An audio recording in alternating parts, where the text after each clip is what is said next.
Hello students अपना dynamics का second chapter पिछले लैक्चर ਦੇ ਵਿੱਚ ਕੰਪਲੀਟ ਹੋ ਗਿਆ ਸੀ ਤੇ ਅੱਜ ਆਪਾਂ डायनामिक्स ਦਾ ਥਰਡ ਚੈਪਟਰ ਸ਼ੁਰੂ ਕਰਾਂਗੇ ਜਿਸ ਦਾ ਨਾਮ ਆ ਲਾਜ਼ ਆਫ ਮੋਸ਼ਨ। ਲੋਅਰ ਕਲਾਸਿਸ ਦੇ ਵਿੱਚ ਆਪਾਂ ਤਿੰਨੇ ਲਾਜ਼ ਬਾਰੇ ਪੜਿਆ ਹੋਇਆ, ਨਿਊਟਨਸ ਫਸਟ ਲਾ, Newton's second law and Newton's third ਲਾ। ਨਿਊਟਨਸ ਫਸਟ ਲਾ ਕੀ ਆ ਕਿ ਕੋਈ ਵੀ ਬੋਡੀ ਉਨੀ ਦੇਰ ਤੱਕ ਰੈਸਟ ਤੇ ਹੀ ਰਹੂਗੀ ਜਾਂ ਉਹ ਯੂਨੀਫਾਰਮ ਮੋਸ਼ਨ ਦੇ ਵਿੱਚ ਹੀ ਰਹੂਗੀ जिन्नी देर तक उसके उत्ते कोई एक्सटर्नल फोर्स एक्ट नहीं करवा देंगे।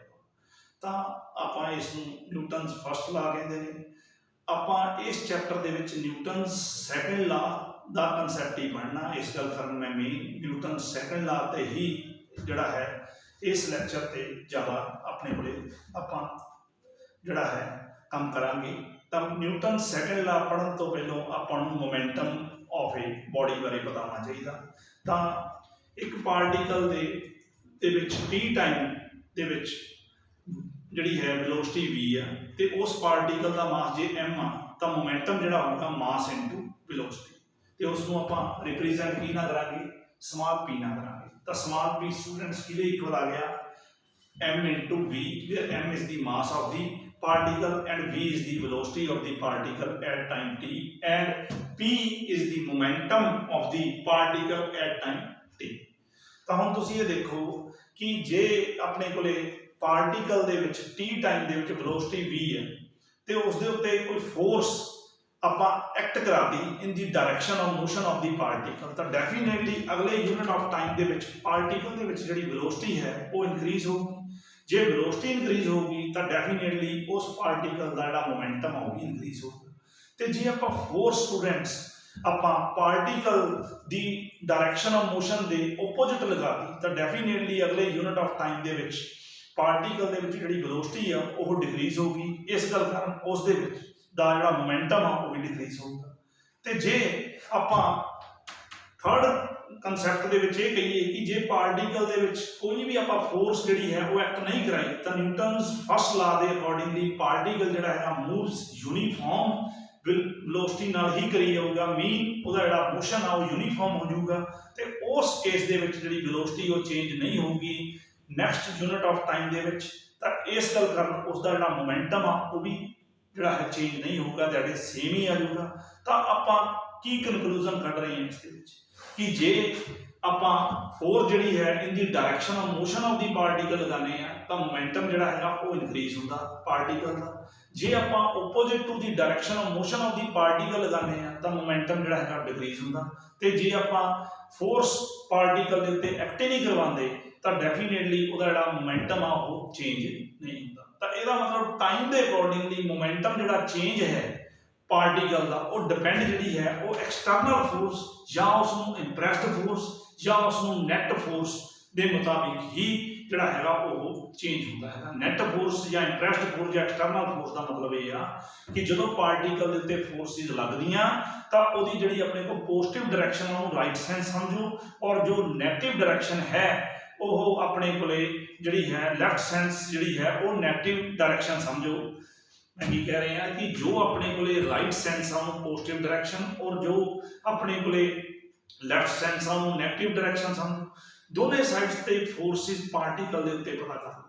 तो जो अपने को नैट बन जाता नैट मीन राइट सेंस वालियां सारियां जोड़ लो और जो लैफ्ट सेंस वालियां सी वो सारियां घटा दो, तो जो अपने को इन्हां दा कंक्लूजन आ जाता मीन रिजल्टेंट आ जाता उसनूं आपां एक्सटर्नल फोर्स या इंप्रैस्ड फोर्स या नैट फोर्स बोलते हैं। वो फाइंड आउट कर लो जे वो net force in the direction of motion of particle हुई तो डेफिनेटली मोमेंटम इंक्रीज करूँगा। जे opposite to the direction of motion of the particle हुई तो मोमेंटम डिक्रीज करूँगा। तो जे अपने को ही इंप्रैस्ड फोर्स 0 के बराबर हुई तो मोमेंटम डज नॉट चेंज। तो तुसी इसे डेफिनेशन नूं आपां इवें राइट कर सकते हैं स्टूडेंट्स की Newton's second law of motion की डेफिनेशन की the rate of change of momentum of a body is proportional to the external force and it takes place in the direction of straight line in which the force act। तो अपने को जो momentum की rate of change of है वो proportional की external force दे ते वो जो है ਆਪਣੇ ਕੋਲੇ ਅਕਰ ਇੱਕ ਸਟ੍ਰੇਟ ਲਾਈਨ ਤੇ ਕਰਦਾ ਤੇ ਉਹ ਉਸ ਡਾਇਰੈਕਸ਼ਨ ਤੇ ਕਰਦਾ ਜਿੱਧਰਲੇ ਪਾਸੇ ਫੋਰਸ ਐਕਟ ਕਰਦੀ। ਤਾਂ ਆਪਾਂ ਹੁਣ ਮੰਨ ਲੈਂਦੇ ਆ ਕਿ ਐਟ ਟਾਈਮ ਟੀ ਪਾਰਟੀਕਲ ਦੇ ਵਿੱਚ ਜਿਹੜੀ ਨੈਟ ਫੋਰਸ ਜਾਂ ਐਕਸਟਰਨਲ ਫੋਰਸ ਜਾਂ ਆਪਣੇ ਕੋਲੇ ਇੰਪ੍ਰੈਸਡ ਫੋਰਸ ਉਹ ਕਿਹੜੀ ਆ, ਕੈਪੀਟਲ ਐਫ। ਇਹਨੂੰ ਕੈਪੀਟਲ ਬੀ ਵੀ ਰੱਖ ਸਕਦੇ ਆਪਾਂ ਪੜ੍ਹ ਲਿਆ ਵਿਚ is proportional to rate of change of momentum. ਤੇ ਪ੍ਰੋਪੋਰਸ਼ਨੈਲਿਟੀ ਨੂੰ ਹਟਾਉਣ ਲਈ ਆਪਾਂ ਪ੍ਰੋਪੋਰਸ਼ਨੈਲਿਟੀ ਆਪਾਂ ਕਨਸਟੈਂਟ ਆਫ ਪ੍ਰੋਪੋਰਸ਼ਨੈਲਿਟੀ ਕੀ ਲਈ ਸਟੂਡੈਂਟਸ ਕੇ ਤਾਂ f equal to k time ਆਪਾਂ rate of change of momentum ਕਰਤਾ that is d over dt of momentum of the particle ਜਾਂ ਮੋਮੈਂਟਮ ਆਫ ਦੀ ਬੋਡੀ। ਤਾਂ ਦੇਅਰਫੋਰ ਕੈਪੀਟਲ f ਕਿਹਦੇ ਇਕੁਅਲ ਆ ਗਈ k into d over dt of mp, ਕਿਉਂਕਿ ਮੋਮੈਂਟਮ ਨੂੰ ਆਪਾਂ ਕਿਹਦੇ ਇਕੁਅਲ ਪੜਿਆ ਸੀ, ਮਾਸ ਇਨਟੂ ਵੈਲੋਸਿਟੀ। ਤਾਂ ਜਿਹੜਾ ਆਪਣੇ ਕੋਲੇ ਬੋਡੀ ਦਾ ਮਾਸ ਹੁੰਦਾ ਹੈਗਾ ਉਹ ਆਪਣੇ ਕੋਲ ਕਨਸਟੈਂਟ ਹੁੰਦਾ, ਤਾਂ m ਆਪਣੇ ਕੋਲੇ ਆਊਟਸਾਈਡ ਆ ਗਿਆ, ਤਾਂ ਕੀ ਰਹਿ ਗਿਆ dv/dt। ਤਾਂ dv/dt ਨੂੰ ਸਟੂਡੈਂਟਸ ਕੀ ਪੜਿਆ, ਐਕਸਲਰੇਸ਼ਨ, ਤੇ ਉਹਨੂੰ ਆਪਾਂ ਡਿਨੋਟ ਸਮਾਲ f ਨਾਲ ਕੀਤਾ ਸੀ। ਤਾਂ ਕੈਪੀਟਲ F ਕਿਹਦੇ ਇਕੁਅਲ ਆ ਗਿਆ k into m into f, where f is the acceleration in the body at time t। ਤਾਂ ਆਪਾਂ k ਦੀ ਵੈਲਿਊ ਫਾਈਂਡ ਆਊਟ ਕਰਨ ਲਈ that is constant of ਪ੍ਰੋਪੋਰਸ਼ਨੈਲਿਟੀ the value find out ਕਰਨ ਲਈ ਆਪਾਂ ਇਹ ਮੰਨ ਲਿਆ ਕਿ ਬੋਡੀ ਦੇ ਉੱਤੇ 1 ਯੂਨਿਟ ਫੋਰਸ ਐਕਟ ਕਰਵਾਤੀ, ਉਸ ਬੋਡੀ ਦਾ ਮਾਸ 1 ਯੂਨਿਟ ਸੀ ਤੇ ਉਸ ਫੋਰਸ ਲੱਗਣ ਨਾਲ ਜਿਹੜੀ ਬੋਡੀ ਹੈ ਉਹ 1 ਯੂਨਿਟ ਐਕਸਲਰੇਸ਼ਨ ਨਾਲ ਨੂੰ ਕਰਨ ਲੱਗੀ। ਤਾਂ ਆਪਣੇ ਕੋਲੇ ਕੈਪੀਟਲ F ਵੀ 1 ਆ ਗਿਆ, ਸਮਾਲ m ਵੀ 1 ਆ ਗਿਆ, ਸਮਾਲ f ਵੀ 1 ਆ ਗਿਆ, ਤੇ ਜਦੋਂ ਆਪਾਂ ਤਿੰਨੇ ਇਸ ਦੇ ਵਿੱਚ ਫਿਲ ਕਰ ਦਿੰਦੇ ਤਾਂ ਕੈਪੀਟਲ K ਵੀ ਆਪਣੇ ਕੋਲ ਕਿਹਦੇ ਇਕੁਅਲ ਆ ਗਿਆ 1। ਤਾਂ ਕੈਪੀਟਲ K ਦੀ ਵੈਲਿਊ 1 ਉਹ ਉੱਪਰਲੇ ਜਿਹੜੀ ਇਕੁਏਸ਼ਨ ਬਣਾਈ ਸੀ capital F is equal to K into m into small f, ਉਹ ਚ ਭਰ ਦੋ ਤਾਂ capital F equal to small m into small f ਆ ਗਿਆ।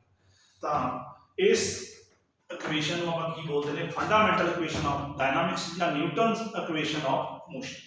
ਤਾਂ ਯਾਦ ਰੱਖਿਓ students, fundamental equation of dynamics ਕੀ ਆ, external force ਜਾਂ impressed force ਜਾਂ net force equal to mass of the body into acceleration of the body। ਤਾਂ ਆਪਾਂ ਪਾਰਟੀਕਲ ਦੇ ਵਿੱਚ ਜੇ ਐਕਸਲਰੇਸ਼ਨ ਆਪਣੇ ਕੋਲੇ f ਹੋਵੇ, ਉਹਦਾ ਮਾਸ m ਹੋਵੇ, ਤਾਂ m into f is equal to external force ਜਾਂ net force ਜਾਂ ਆਪਣੇ ਕੋਲੇ ਕੀ ਕਹਿੰਦੇ ਨੇ ਇਹਨੂੰ, ਆਪਣੇ ਕੋਲੇ impressed force ਕਹਿੰਦੇ ਨੇ। ਤਾਂ ਫੰਡਾਮੈਂਟਲ ਇਕੁਏਸ਼ਨ ਆਫ ਡਾਇਨਾਮਿਕਸ ਕੀ ਬਣ ਗਈ, impressed force is equal to mass into acceleration।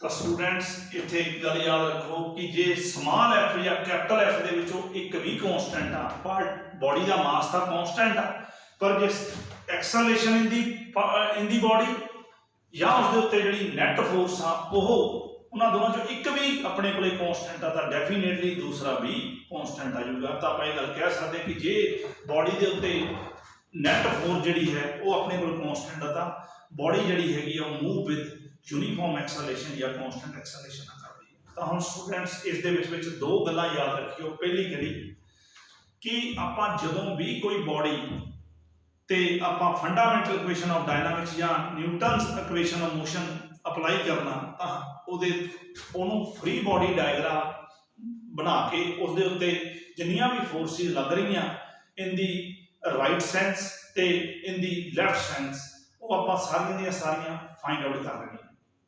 ਕਿਉਂਕਿ ਜਿਹੜੀ ਆਪਾਂ ਫੋਰਸ ਇੱਥੇ ਸਟ੍ਰੇਟ ਲਾਈਨ ਦੀ ਗੱਲ ਕਰਦੇ ਸੀ, ਇਨ ਦੀ ਡਾਇਰੈਕਸ਼ਨ ਆਫ ਸਟ੍ਰੇਟ ਲਾਈਨ, ਤਾਂ ਆਪਾਂ ਇੱਕ ਸਟ੍ਰੇਟ ਲਾਈਨ ਦੇ ਵਿੱਚ ਸਾਰੀਆਂ ਫੋਰਸਿਸ ਪਤਾ ਕਰ ਲੈਣੀਆਂ। ਜੇ ਆਪਣੇ ਕੋਲ ਕੋਈ ਹੋਰ ਡਾਇਰੈਕਸ਼ਨ 'ਚ ਵੀ ਆ ਰਹੀਆਂ ਤਾਂ ਉਹਨਾਂ ਦੇ ਕੰਪੋਨੈਂਟਸ ਬਣਾ ਕੇ ਉਸ ਲਾਈਨ ਦੇ ਉੱਤੇ ਫੋਰਸਿਸ ਪਤਾ ਕਰ ਲੈਣੀਆਂ ਤੇ ਆਪਾਂ ਨੈਟ ਫੋਰਸ ਪਤਾ ਕਰ ਲੈਣੀ।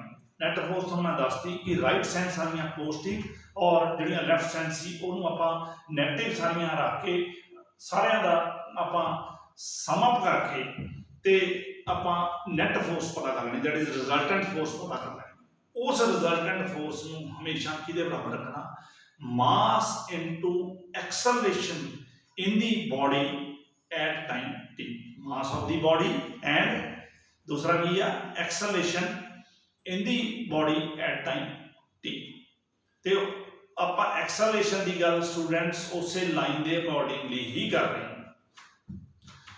ਤੇ ਬਾਕੀ ਇਹ ਗੱਲ ਮਾਈਂਡ 'ਚ ਰੱਖਿਓ ਸਟੂਡੈਂਟ ਸੈਕੰਡਲੀ ਕਿ ਜੇ ਆਪਣੇ ਕੋਲੇ ਉਹ ਫੋਰਸ ਆਪਣੇ ਕੋਲੇ ਜਿਹੜੀ ਨੈਟ ਫੋਰਸ ਆ ਪੋਜ਼ਿਟਿਵ ਆ ਗਈ ਤਾਂ ਡੈਫੀਨੇਟਲੀ ਆਪਾਂ ਇਹ ਗੱਲ ਕਹਿ ਸਕਦੇ ਹਾਂ ਕਿ ਆਪਣੇ ਕੋਲੇ ਪਾਰਟੀਕਲ ਮੂਵਸ ਵਿਦ ਐਕਸਲੇਸ਼ਨ ਕਰ ਰਹੇ ਆ, ਉਦੋਂ ਆਪਣੇ ਕੋਲੇ impressed force equal to mass into acceleration ਰੱਖਣਾ।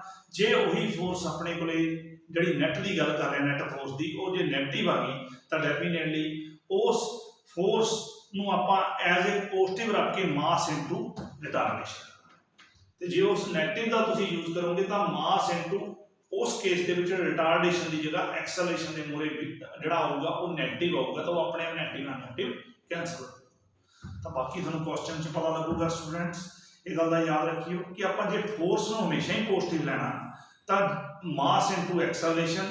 ਜੇ ਫੋਰਸ ਆਪਣੇ ਕੋਲੇ ਨੈਟ ਜਿਹੜੀ ਹੈ ਉਹ ਰਾਈਟ ਸੈਂਸ ਦੇ ਵਿੱਚ ਆਪਣੇ ਕੋਲੇ ਜਾ ਰਹੀ ਹੈ, ਜੇ ਲੈਫਟ ਸੈਂਸ ਤੇ ਆ ਤਾਂ ਆਪਾਂ ਫੋਰਸ ਨੂੰ ਪੋਜ਼ਿਟਿਵ ਰੱਖਾਂਗੇ ਤਾਂ ਉਦੋਂ ਇਹ fundamental equation of dynamics the use ਕਰਾਂਗੇ, ਮਾਸ ਇਨਟੂ ਰਿਟਾਰਡੇਸ਼ਨ। ਹੁਣ ਆਪਾਂ ਯੂਨਿਟਸ ਆਫ ਫੋਰਸ ਵੀ ਪੜ੍ਹ ਲਈ। ਤਾਂ ਸਟੂਡੈਂਟਸ ਪਹਿਲਾਂ ਦੋ ਤਰ੍ਹਾਂ ਦੇ ਯੂਨਿਟਸ ਆਪਾਂ ਮੇਨ ਯਾਦ ਰੱਖਣਾ, ਇੱਕ CGS ਸਿਸਟਮ ਤੇ ਇੱਕ MKS ਸਿਸਟਮ ਦੇ ਵਿੱਚ। CGS ਸਿਸਟਮ ਦੇ ਵਿੱਚ ਫੋਰਸ ਦਾ ਯੂਨਿਟ ਜਿਹੜਾ ਹੈ ਉਹ ਡਾਈਨ ਹੈ।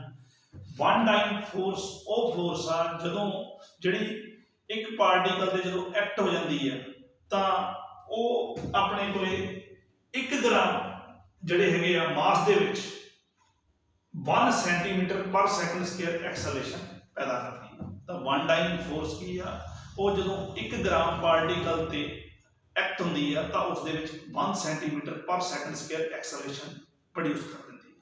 ਤਾਂ 1 ਡਾਈਨ ਕਿਹਦੇ ਇਕੁਅਲ ਹੋ ਗਿਆ, 1 ਗ੍ਰਾਮ ਇਨਟੂ 1 ਸੈਂਟੀਮੀਟਰ ਪਰ ਸੈਕਿੰਡ ਸਕੁਅਰ।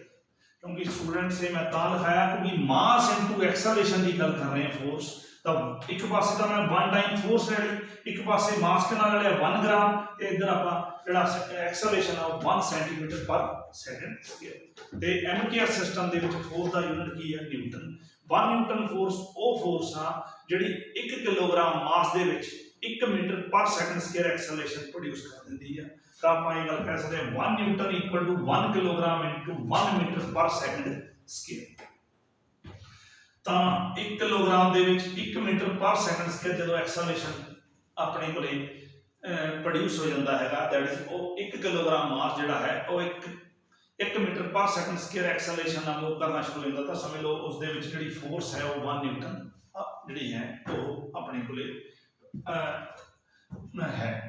ਤਾਂ ਹੁਣ ਨਿਊਟਨ ਤੇ ਡਾਈਨ ਦਾ ਆਪਣੀ ਰਿਲੇਸ਼ਨ ਦੇਖੀ ਤਾਂ ਤੁਹਾਨੂੰ ਪਤਾ 1 newton equal to 1 kilogram into 1 metre per second square. 1 kilogram ਨੂੰ ਗ੍ਰਾਮ ਚ ਚੇਂਜ ਕਰ ਦਿਓ, ਦੈਟ ਇਜ਼ 10 ਦੀ ਪਾਵਰ 3, ਦੈਟ ਇਜ਼ 1000 ਗ੍ਰਾਮ ਹੁੰਦੇ, ਤਾਂ 10 ਦੀ ਪਾਵਰ 3 ਗ੍ਰਾਮ ਹੋ ਗਿਆ। ਇਧਰੋਂ ਮੀਟਰ ਪਰ ਸੈਕਿੰਡ ਸਕੁਅਰ ਨੂੰ ਸੈਂਟੀਮੀਟਰ ਪਰ ਸੈਕਿੰਡ ਸਕੁਅਰ ਚ ਕਰ ਦਿਓ ਤਾਂ 100 ਸੈਂਟੀਮੀਟਰ ਪਰ ਸੈਕਿੰਡ ਸਕੁਅਰ ਹੋ ਗਿਆ, ਦੈਟ ਇਜ਼ 10 ਦੀ ਪਾਵਰ 2 ਸੈਂਟੀਮੀਟਰ ਪਰ ਸੈਕਿੰਡ ਸਕੁਅਰ ਹੋ ਗਿਆ।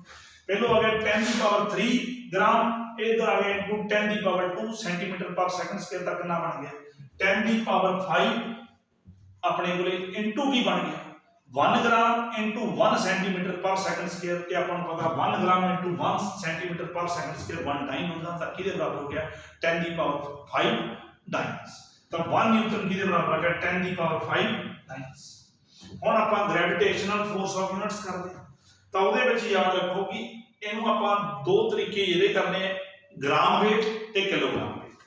ਤਾਂ 1 ਗ੍ਰਾਮ weight ਦਾ ਮਤਲਬ ਇਹ ਆ ਕਿ 1 ਗ੍ਰਾਮ ਜਿਹੜੀ ਹੈਗੀ ਆ ਬਾਡੀ ਦੇ ਵਿੱਚ ਆਪਣੇ ਕੋਲੇ g ਸੈਂਟੀਮੀਟਰ ਪਰ ਸੈਕਿੰਡ ਸਕੁਅਰ ਐਕਸਲੇਸ਼ਨ ਜਿਹੜਾ ਹੈਗਾ ਉਹ ਆਪਣੇ ਕੋਲੇ ਜਿਹੜਾ ਹੈਗਾ ਪ੍ਰੋਡਿਊਸ ਹੋਏਗਾ। ਮੀਨ 1 ਗ੍ਰਾਮ ਜਿਹੜਾ ਹੈਗਾ ਦੀ ਬਾਡੀ g ਸੈਂਟੀਮੀਟਰ ਪਰ ਸੈਕਿੰਡ ਸਕੁਅਰ ਐਕਸਲੇਸ਼ਨ ਨਾਲ मूव करती है। तो ये अपने को किहदे बराबर हो गया जो आप 1 ग्राम इंटू जी सेंटीमीटर पर सैकंड स्क्वायर की गल करेंगे तो जी टाइम्स में, तो 1 ग्राम वेट किहदे बराबर जी टाइम्स। उवें 1 किलोग्राम वेट मीन 1 किलोग्राम जिहड़ा मास जिहड़ा है ਉਹਦੇ ਵਿੱਚ कितना एक्सलेशन प्रोड्यूस हो जाता है, दैट इज वो कितने एक्सलेशन मूव करती है जी मीटर पर सेकंड स्क्वायर। तो किहदे इक्वल आ 1 किलोग्राम इनटू जी मीटर पर सेकंड स्क्वायर। तो ये तो ਇਹਦੇ ਬਾਰੇ ਤੁਹਾਨੂੰ ਪਤਾ ਕੀ ਬਣ ਜੂ ਜੀ ਨਿਊਟਨਸ। ਤਾਂ ਸਟੂਡੈਂਟਸ ਇਹਦੇ ਨਾਲ ਇਹ ਵੀ ਯਾਦ ਰੱਖਿਓ ਕਿ ਜੇ 1 ਕਿਲੋਗ੍ਰਾਮ weight ਜੀ ਡਾਈਨਸ ਆ ਤਾਂ 1 ਡਾਈਨਸ ਜਿਹੜਾ ਹੈਗਾ ਕਿਹਦੇ ਇਕੁਅਲ ਆ ਗਿਆ ਜੀ ਨਾਲ ਡਿਵਾਈਡ ਕਰ ਦਿਓ 1/g ਗ੍ਰਾਮ weight। ਉਵੇਂ ਆਪਣੇ ਕੋਲੇ ਜੇ 1 ਨਿਊਟਨ ਦੀ ਗੱਲ ਕਰੀਏ ਤਾਂ ਉਹ ਕਿਹਦੇ ਆ ਜਾਊਗਾ ਜੇ 1 ਕਿਲੋਗ੍ਰਾਮ weight g ਨਿਊਟਨ ਸੀ ਤਾਂ 1 ਨਿਊਟਨ ਕਿਹਦੇ ਬਰਾਬਰ ਆ ਗਿਆ 1/g ਕਿਲੋਗ੍ਰਾਮ weight। ਤਾਂ ਇਹ ਯਾਦ ਰੱਖਿਓ ਗ੍ਰਾਮ weight ਨੂੰ ਡਾਈਨਸ ਦੇ ਵਿੱਚ ਚੇਂਜ ਕਰਨਾ ਤਾਂ g ਡਾਈਨਸ ਦੇ ਬਰਾਬਰ ਹੁੰਦਾ। 1 ਕਿਲੋਗ੍ਰਾਮ weight ਉਵੇਂ g ਨਿਊਟਨ ਦੇ ਬਰਾਬਰ ਹੁੰਦਾ। 1 ਡਾਈਨ ਬਰਾਬਰ ਹੈ 1/g, ਆਪਣੇ ਕੋਲ 1 ਗ੍ਰਾਮ weight ਹੁੰਦਾ ਤੇ 1 ਨਿਊਟਨ ਬਰਾਬਰ ਹੈ 1/g ਕਿਲੋਗ੍ਰਾਮ weight ਹੁੰਦਾ। ਤਾਂ ਜੇ ਆਪਾਂ ਨਿਊਟਨਸ ਨੂੰ ਕਿਲੋਗ੍ਰਾਮ weight ਦੇ ਵਿੱਚ ਚੇਂਜ ਕਰਨਾ ਤਾਂ g ਨਾਲ ਡਿਵਾਈਡ ਕਰਨਾ। ਕਿਲੋਗ੍ਰਾਮ weight ਨੂੰ ਨਿਊਟਨ ਜਿਹੜਾ ਹੈਗਾ ਉਹ ਆਪਣੇ ਕੋਲੇ ਕਰਨਾ ਹੈਗਾ ਤਾਂ ਸ਼ਿਫਟ ਤਾਂ ਆਪਣੇ ਕੋਲ ਕੀ ਆ ਜਾਊਗਾ, ਚੇਂਜ ਕਰਨਾ ਤਾਂ ਕੀ ਆ ਜਾਊਗਾ ਸਟੂਡੈਂਟਸ g ਨਿਊਟਨ ਦਾ। ਤਾਂ ਇੱਕ ਵਾਰੀ ਮੈਂ ਫੇਰ ਬੋਲਦਾ, ਜੇ ਕਿਲੋਗ੍ਰਾਮ weight ਨੂੰ ਨਿਊਟਨਸ ਦੇ ਵਿੱਚ ਚੇਂਜ ਕਰਨਾ ਤਾਂ ਉਹਨੂੰ g ਨਾਲ ਮਲਟੀਪਲਾਈ ਕਰ ਦਿਓ। ਉਸੇ ਤਰ੍ਹਾਂ ਜੇ ਨਿਊਟਨਸ ਨੂੰ ਆਪਾਂ ਕਿਲੋਗ੍ਰਾਮ weight ਦੇ ਵਿੱਚ ਚੇਂਜ ਕਰਨਾ ਤਾਂ g ਨਾਲ ਡਿਵਾਈਡ ਕਰ ਦਿਓ। ਉਸੇ ਤਰ੍ਹਾਂ ਜੇ ਆਪਣੇ ਕੋਲ ਗ੍ਰਾਮ weight ਨੂੰ ਡਾਈਨਸ ਦੇ ਵਿੱਚ ਚੇਂਜ ਕਰਨਾ ਤਾਂ g ਨਾਲ ਮਲਟੀਪਲਾਈ ਕਰ ਦਿਓ ਤੇ ਜੇ ਡਾਈਨਸ ਨੂੰ ਗ੍ਰਾਮ weight ਦੇ ਵਿੱਚ ਚੇਂਜ ਕਰਨਾ ਤਾਂ g ਨਾਲ ਡਿਵਾਈਡ ਕਰ ਦਿਓ। ਤਾਂ ਸਟੂਡੈਂਟਸ ਇਹ ਗੱਲ ਯਾਦ ਰੱਖਿਓ। ਹੁਣ ਆਪਾਂ ਇਸੇ ਬੇਸ ਤੇ ਕੁਐਸਚਨ ਕਰਦੇ ਨੇ ਤੇ ਅੱਜ ਦਾ ਲੈਕਚਰ ਜਿਹੜਾ ਹੈ ਉਹ ਆਪਾਂ ਇੱਥੇ ਹੀ ਕੰਪਲੀਟ ਕਰਾਂਗੇ। A train of mass 20 metric tons moves at the rate of 72 km per hour. After the steam is shut off, it is brought to rest by brakes in 500 meters. Find the force of resistance exerted assuming it is to be uniform. ਤਾਂ ਇੱਕ train ਜਿਹਦਾ ਮਾਸ ਆਪਣੇ ਕੋਲ 20 matric tons, 1 matric ton ਕਿਹਦੇ equal ਹੁੰਦਾ ਹੈਗਾ ਆਪਣੇ ਕੋਲੇ 1000 ਕਿਲੋਗ੍ਰਾਮ ਤੇ 1 ਕੁਆਂਟਲ ਜਿਹੜਾ ਹੁੰਦਾ ਹੈਗਾ ਉਹ ਕਿਹਦੇ ਬਰਾਬਰ ਹੁੰਦਾ 100 ਕਿਲੋਗ੍ਰਾਮ। ਇੱਕ ਵਾਰੀ ਫੇਰ ਕੁਆਂਟਲ ਨੂੰ ਜੇ ਆਪਾਂ ਚੇਂਜ ਕਰਨਾ ਕਿਲੋਗ੍ਰਾਮ ਦੇ ਵਿੱਚ ਤਾਂ ਉਹ 100 ਕਿਲੋਗ੍ਰਾਮ ਹੋ ਤੇ ਜੇ ਮੈਟ੍ਰਿਕ ਟਨ ਨੂੰ ਕਿਲੋਗ੍ਰਾਮ ਚੇਂਜ ਕਰਨਾ ਤਾਂ 1000 ਕਿਲੋਗ੍ਰਾਮ। ਤਾਂ ਇੱਕ ਟ੍ਰੇਨ ਜਿਹਦਾ ਮਾਸ 20 ਮੈਟ੍ਰਿਕ ਟਨ ਸੀ ਉਹ ਆਪਣੇ ਕੋਲੇ ਕਿਸ ਵੈਲੋਸਿਟੀ ਨਾਲ ਮੂਵ ਕਰ ਰਹੀ ਸੀ 72 ਕਿਲੋਮੀਟਰ ਪਰ ਆਵਰ ਤੇ ਉਸ ਤੋਂ ਬਾਅਦ ਜਿਹੜੇ ਇੰਜਨ ਹੈ ਉਹ ਸ਼ਟ ਆਫ ਕਰਤਾ ਤੇ ਉਸ ਤੋਂ ਬਾਅਦ ਉਸ ਦੇ ਉੱਤੇ ਬ੍ਰੇਕ ਸਪਲਾਈ ਕਰਤੀ ਤੇ ਬ੍ਰੇਕ ਸਪਲਾਈ ਕਰਨ ਨਾਲ ਉਹ 500 ਮੀਟਰ ਦਾ ਡਿਸਟੈਂਸ ਕਵਰ ਕਰਨ ਤੋਂ ਬਾਅਦ ਉਹ ਰੈਸਟ ਤੇ ਰਹਿੰਦੀ ਹੈ। ਤਾਂ ਹੁਣ ਇਹ ਦੱਸਣਾ ਕਿ ਉਸ ਬ੍ਰੇਕ ਜਿਹੜੇ ਹੈ ਆਪਾਂ ਅਪਲਾਈ ਕਰਤੇ, ਉਸ ਬ੍ਰੇਕ ਦੇ ਅਪਲਾਈ ਕਰਨ ਨਾਲ ਆਪਣੇ ਕੋਲ ਫੋਰਸ ਆਫ ਰੈਜ਼ਿਸਟੈਂਸ ਕਿੰਨੀ ਆ ਗਈ, ਦੈਟ ਇਜ਼ ਉਸ ਟ੍ਰੇਨ ਦੇ ਉੱਤੇ ਜਿਹੜੀ ਹੈਗੀ ਆ ਓਪੋਜ਼ਿਟ ਫੋਰਸ ਕਿੰਨੀ ਕੰਮ ਕੀਤੀ ਤੇ ਉਹ ਓਪੋਜ਼ਿਟ ਫੋਰਸ ਆਪਾਂ ਨੂੰ ਨਾਲ ਦੱਸਿਆ ਹੈ ਕਿ ਉਹ ਯੂਨੀਫਾਰਮ ਆ, ਦੈਟ ਇਜ਼ ਕੌਨਸਟੈਂਟ। ਤਾਂ ਸਟੂਡੈਂਟਸ ਇਹਦੇ ਵਿੱਚ ਕੋਈ ਡਾਊਟ ਨਹੀਂ ਹੈ, ਜੇ ਟ੍ਰੇਨ ਦਾ ਮਾਸ ਆਪਣੇ ਕੋਲ 20 ਮੈਟ੍ਰਿਕ ਟਨ ਉਹ ਤਾਂ ਕੌਨਸਟੈਂਟ ਸੀਗਾ ਤੇ ਜੇ ਉਹਦੇ ਤੇ ਜਿਹੜੀ ਓਪੋਜ਼ਿਟ ਫੋਰਸ ਆਪਾਂ ਲਗਾਈ ਉਹ ਵੀ ਕੌਨਸਟੈਂਟ ਆ ਤਾਂ ਜਿਹੜੀ ਟ੍ਰੇਨ ਆ ਉਹ ਮੂਵਿੰਗ ਵਿਦ ਕੌਨਸਟੈਂਟ ਰਿਟਾਰਡੇਸ਼ਨ ਨਾ ਕਰ ਰਹੀ। ਯਾਦ ਰੱਖਣਾ ਕਿਉਂਕਿ ਓਪੋਜ਼ਿਟ ਫੋਰਸ ਆਪਣੇ ਕੋਲ ਸਿਰਫ ਇਸ ਤੇ ਕੰਮ ਕਰ ਰਹੀ। ਜੇ ਫ੍ਰੀ ਬੋਡੀ ਡਾਇਗਰਾਮ ਬਣਾ ਕੇ ਦੇਖੀਏ ਤਾਂ ਸਿਰਫ ਇਸ ਦੇ ਉੱਤੇ ਓਪੋਜ਼ਿਟ ਫੋਰਸ ਲਗਾਈ ਡਿਊ ਟੂ ਇਟਸ ਬ੍ਰੇਕ। ਤਾਂ ਆਪਾਂ ਕੰਕਲੂਜਨ ਕੀ ਕੱਢਿਆ, ਜੇ ਸੋਲੂਸ਼ਨ ਦੇਖੀਏ ਤਾਂ ਪਹਿਲਾਂ ਜਿਹੜੀ ਇਨੀਸ਼ੀਅਲ ਵੈਲੋਸਿਟੀ ਸੀ ਜਦੋਂ ਆਪਾਂ ਬ੍ਰੇਕ ਅਪਲਾਈ ਕਰਨੇ ਸ਼ੁਰੂ ਕੀਤੇ ਉਸ ਟਾਈਮ ਤੇ ਵੈਲੋਸਿਟੀ ਕਿੰਨੀ ਸੀ 72 ਕਿਲੋਮੀਟਰ ਪਰ ਆਵਰ। ਇਹਨੂੰ ਮੈਂ ਮੀਟਰ ਪਰ ਸੈਕਿੰਡ ਦੇ ਵਿੱਚ ਚੇਂਜ ਕਰਨਾ ਹੁੰਦਾ ਤਾਂ 5/18 ਨਾਲ ਮਲਟੀਪਲਾਈ ਕਰਨਾ ਤਾਂ ਇਹ ਆ ਜੋ 20 metre per second. Final velocity ਕਿੰਨੀ ਹੋਊਗੀ 0। ਕਿੰਨਾ ਡਿਸਟੈਂਸ ਕਵਰ ਕਰਨ ਤੋਂ ਬਾਅਦ, ਕਿੰਨਾ ਡਿਸਪਲੇਸਮੈਂਟ ਕਵਰ ਕਰਨ ਤੋਂ ਬਾਅਦ 500 ਮੀਟਰ ਔਰ m ਕਿੰਨਾ ਦਿੱਤਾ ਹੋਇਆ mass of the train 20 metric ton बराबर है 20 इंटू 1000 किलोग्राम बराबर है 20,000 किलोग्राम। लैट आप मान लेने हैं क्योंकि हम मैं दस चुके हैं सारी गलबात कि इस दे उत्ते जिहड़ा हैगा यूनीफॉर्म रिटार्डेशन आजूगा, that is train is moving with uniform retardation. The let f metre per second square be the retardation of the train. तो अप्लाई कर दो f कढण वास्ते v square equal to u square minus 2fs, minus का पता हो गया acceleration होता था प्लस 2fs, जे रिटार्डेशन मान लिया था माइनस 2fs आई। तो फाइनल वेलोसिटी 0 का स्क्वायर आ गया, इनिशियल वेलोसिटी 20 सी 20 का स्क्वायर माइनस 2f डिस्प्लेसमेंट कितना 500 था। इथों कैलकुलेशन करके आप स्टूडेंट्स f की value 2/5 metre per second square काट ली। ਹੁਣ ਫੋਰਸ ਆਫ ਰੈਜ਼ਿਸਟੈਂਸ ਜਿਹੜੀ ਆਪਾਂ ਪਤਾ ਕਰਨੀ ਹੈ, ਤੁਹਾਨੂੰ ਮੈਂ ਕੀ ਕਿਹਾ ਸੀ ਫੋਰਸ ਆਫ ਰੈਜ਼ਿਸਟੈਂਸ ਦਾ ਮਤਲਬ ਆ ਆਪੋਜ਼ਿਟ ਫੋਰਸ ਨੂੰ ਨੈਗੇਟਿਵ ਨਹੀਂ ਲੈਣੀ, ਉਹਨੂੰ ਜੇ ਆਪਾਂ ਪੋਜ਼ਿਟਿਵ ਮੰਨ ਰਹੇ ਹਾਂ ਟੇਕਨ ਕਰ ਰਹੇ ਹਾਂ ਕਿਉਂਕਿ ਫੋਰਸ ਆਫ ਰੈਜ਼ਿਸਟੈਂਸ ਜਿਹੜੀ ਹੋਊਗੀ ਉਹ ਕਿਹਦੇ ਬਰਾਬਰ ਆਈ ਫਿਰ ਮਾਸ ਇਨਟੂ ਆਪਣੇ ਕੋਲੇ ਰਿਟਾਰਡੇਸ਼ਨ। ਤਾਂ m into f small f m ਕਿਹਦੇ ਬਰਾਬਰ ਆ 20000, f ਕਿਹਦੇ ਬਰਾਬਰ ਆ 2/5, 5 ਨਾਲ 20000 ਕਰ ਲਓ 4000 आ गया इनटू 2 8000 की बनूंगा स्टूडेंट्स न्यूटन, क्योंकि 20,000 किलोग्राम। ਔਰ 2/5 ਜਿਹੜਾ ਸੀ ਉਹ acceleration metre per second square ਸੀ। ਤਾਂ MKS ਸਿਸਟਮ ਦੇ ਮੁਤਾਬਿਕ ਇਹ ਨਿਊਟਨਸ ਬਣ ਜਾਊ। ਤਾਂ ਕਿੰਨੀ ਆਪਣੇ ਕੋਲ ਫੋਰਸ ਆਫ ਰੈਜ਼ਿਸਟੈਂਸ ਆਜੂ 8000 ਨਿਊਟਨਸ। ਤੇ ਜੇ ਆਪਾਂ ਇਹਨੂੰ ਹੋਰ ਡੀਪਲੀ ਸੋਚੀਏ ਤਾਂ ਟ੍ਰੇਨ ਦੇ ਉੱਤੇ ਜਿਹੜੀ ਓਪੋਜ਼ਿਟ ਫੋਰਸ ਹੈ ਉਹ 8000 ਨਿਊਟਨ ਨੇ ਕੰਮ ਕੀਤਾ, ਤਾਂ ਹੀ ਟ੍ਰੇਨ 500 ਮੀਟਰ ਜਿਹੜੀ ਹੈ ਉਹ ਆਪਣੇ ਕੋਲੇ ਡਿਸਪਲੇਸਮੈਂਟ ਕਵਰ ਤੋਂ ਕਰਨ ਤੋਂ ਬਾਅਦ ਜਿਹੜੀ ਹੈ ਉਹ ਰੈਸਟ ਤੇ ਜਾਂਦੀ ਹੈਗੀ।